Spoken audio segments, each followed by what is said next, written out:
Que je vois pas l'image là, donc je sais pas si ça marche.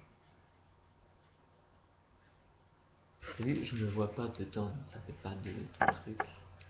Ouais, en fait, je voulais dire que j'ai lu un livre, le livre rouge de Mao Zedong. Bon, bah, je l'ai pas lu en entier, mais il y a quand même des choses intéressantes, quoi. Il dit un point de vue. En fait, si on relit le livre vert de Muammar Kadhafi avec le livre rouge de Mao Zedong, il y a certains rapprochements avec.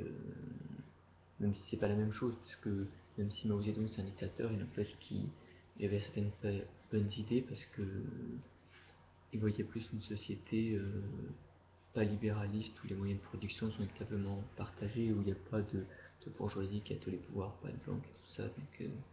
Donc pour moi c'est une bonne chose. Après ce qui est mauvais dans son système c'est que il voulait faire une répression de la classe bourgeoise et la tuer. Donc ça c'est mauvais, mais sinon le fait de répartir équitablement les choses, je trouve que c'est une chose bien.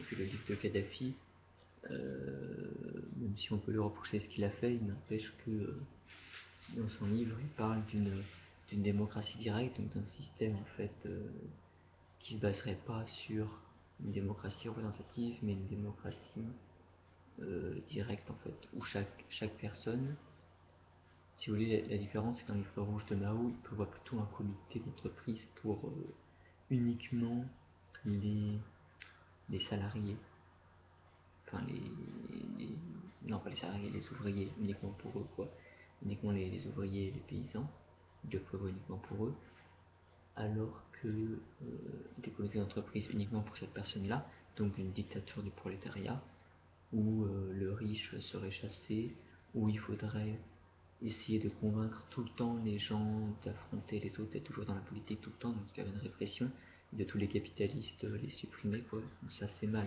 Mais l'idée économique de base, sans la répression, tout ça, je trouve que c'est une bonne chose.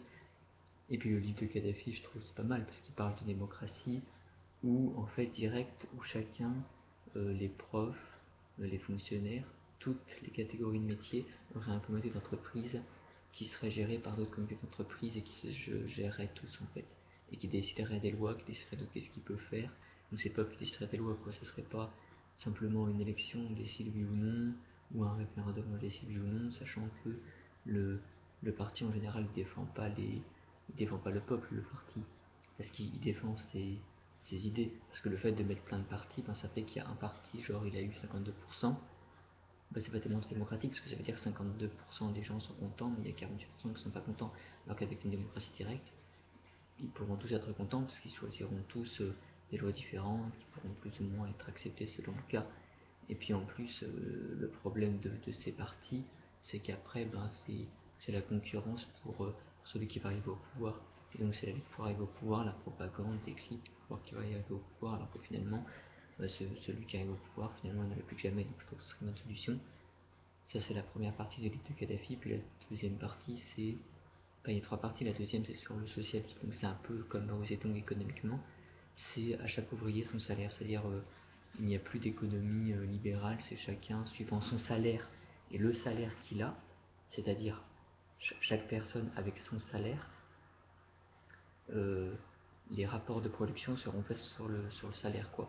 C'est-à-dire que ce que fabriquera un ouvrier, il le recevra. S'il fabrique l'équivalent d'une pomme, il recevra une pomme. Il recevra ce qui lui est dû et il n'y aura plus d'actionnaires ou de spéculateurs qui spéculent. Et donc chacun aura son dû et donc un autre aura son dû. Et on pourra partager les choses et chacun aura son dû, un autre aura son dû, un autre aura également son dû. Ça c'est la deuxième partie donc, qui est plus complexe dans son livre, hein, c'est difficile de tout résumer.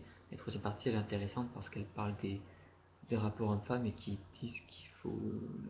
Kadhafi pense qu'il ne faudrait pas que la femme devienne comme l'homme, qu'elle garde sa féminité et qu'elle garde sa partie de l'homme. Il parle aussi des nations, des tribus, des passions qui doivent être conservées. Mais bon, je pense que les tribus, oui, elles peuvent être conservées. Il parle être conservées grâce au nationalisme. Moi, je pense que le nationalisme, c'est pas forcément une bonne idée.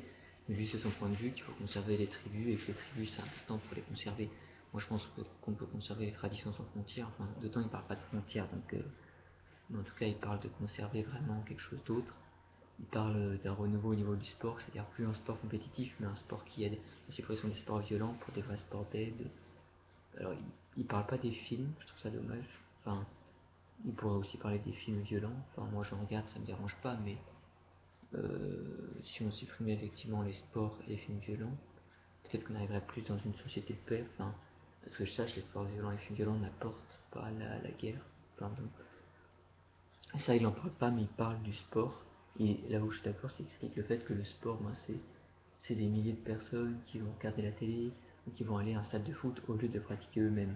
Et c'est une minorité, donc les prolétaires, qui vont regarder les bourgeois jouer au foot, des gens qui touchent plein d'argent, et en plus ils touchent plein d'argent grâce à qu'on les regarde. Donc il faut arrêter de regarder le foot, il faut plutôt y jouer, il faut plutôt jouer à un maximum de sports différents, parce que là tout est concentré, le pouvoir du sport est concentré.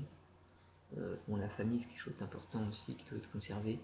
Lui dit que les femmes ne doivent pas aller dans le monde du travail, parce que la femme est naturellement faite pour être à la maison. Là, je suis pas d'accord, mais sur le sport, je suis d'accord, sur l'éducation, il aimerait un autre monde d'éducation où l'élève, plutôt que de se contenter d'apprendre des connaissances les unes après les autres, essaie de se faire son propre raisonnement philosophique et essaye de changer, c'est-à-dire on lui donne des choses, il essaie de réfléchir sur ces choses-là pour voir de quelle façon on pourrait le faire, de mettre des activités créatives, de mettre la musique. On pourrait même proposer que ce soit les enfants qui créent l'école, parce que les enfants, ils sont, enfin, lui, il pense que c'est comme des moutons, ils sont dans une classe, ils englobent tout un tas de savoirs, des fois qui les intéressent pas et ça leur pose problème. Et donc ils se sentent pas à l'aise parce que c'est mal fait quoi. On leur donne plein de trucs qu'ils oublient, ça leur donne pas envie, après ils deviennent agressifs, ils agressent les profs, donc ça participe du malheur, de la destruction totale du peuple et de la société. Donc je trouve que tout ce qu'il dit dans ce livre est assez intéressant, donc on peut lire ces deux livres, voilà, qui sont très intéressants.